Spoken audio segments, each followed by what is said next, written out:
I'm Jim Lucas and welcome to Apt in Act, the YouTube channel where I answer your questions about acceptance and commitment therapy and contextual behavioural science.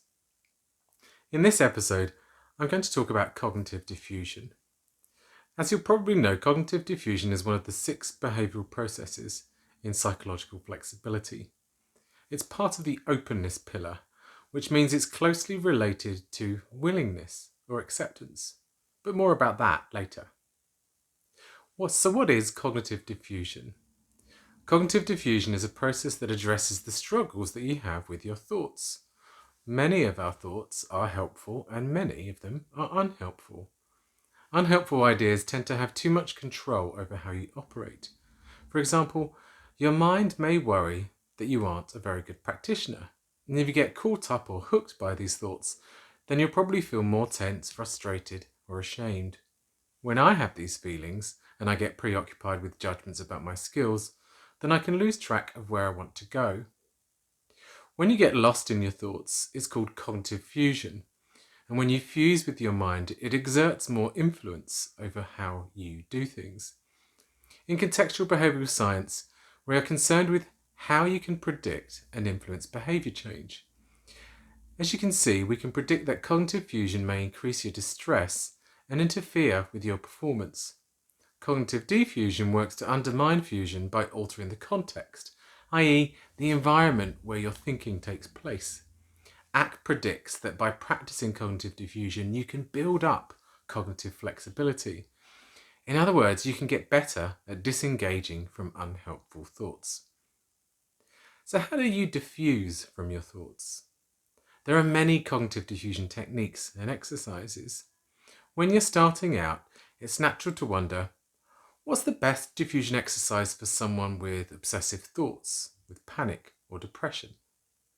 An ACT-consistent response to this question is, well, it depends.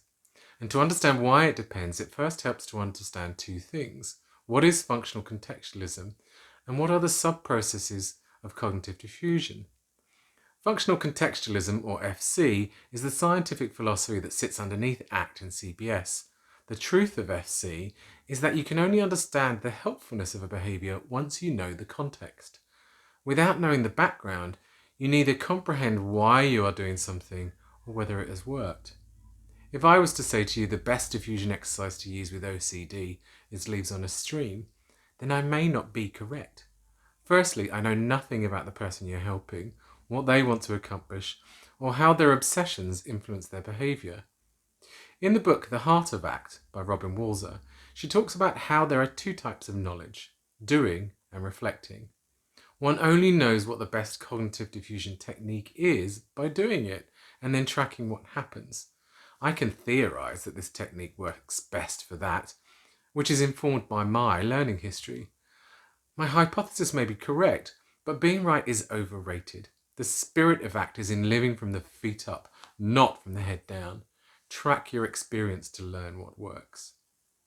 So what are the sub-processes of cognitive diffusion? Ruth Bayer's work on the 5 facets of mindfulness describes a process called non-reactivity. And in the book Inside This Moment, Patricia Robinson and Kirk Strossel highlight some of the similarities between psychological flexibility and the 5 facets of mindfulness. I found this work useful and it has shaped my practice, hopefully, for the better. They suggest that the process of letting thoughts be is comprised first of disengagement and secondly, non-reactivity. To diffuse from your mind, it often helps to slow down your attention, and by slowing down you can enter an observing mode that allows you to stop thinking. And when this happens, you start to look at your thoughts rather than from your thoughts. So you have some space between you and your mind. You add some distance to the context, and we can predict that it will help you choose what to do next. When you've added some distance, you can continue to practice non-reactivity. It can be tricky because your mind often pulls you back in. Many of my clients talk about not being able to do mindfulness exercises because they couldn't concentrate. Their minds wander, which is what they do. When this happens, keep it slow and breathe. And now you can add some further ingredients to the context that help you to sit back from your thoughts. You can label them. I'm having a thought.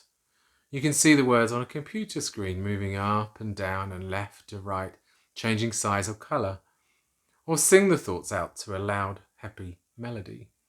You may want to welcome your thoughts, greet them, say hi, maybe even thank your mind for advising you. And as you do this, slowly breathe in and out to help you stay disengaged and in this observing mode.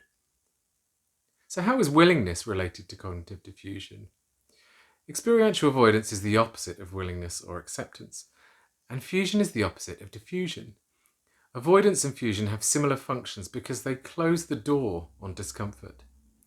Our emotions are useful sources of information, and they tell us what we need and help us communicate with each other so that we can work together.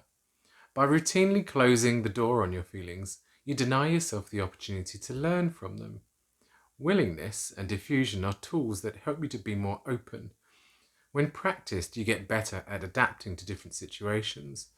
When you let go of control, it helps you to tolerate ambiguity.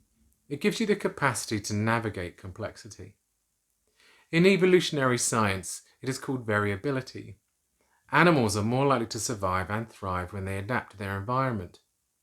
I've heard Steve Hayes describe diffusion as a method for increasing cognitive flexibility.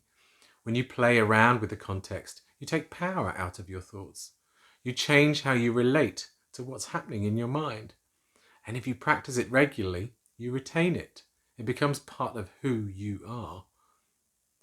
There are many useful textbooks around where you can learn the format of various diffusion exercises. Act Made Simple by Russ Harris does it well. To get a little deeper into the processes, I recommend Learning Act by Jason Luoma, Robin Walser and Steve Hayes. If you would like to see a video on a specific technique, please let me know by commenting below. And if you haven't already done so, click subscribe so you can get notified when I publish new videos. Thanks for stopping by, and join me next time for more lessons on how to get apt in ACT.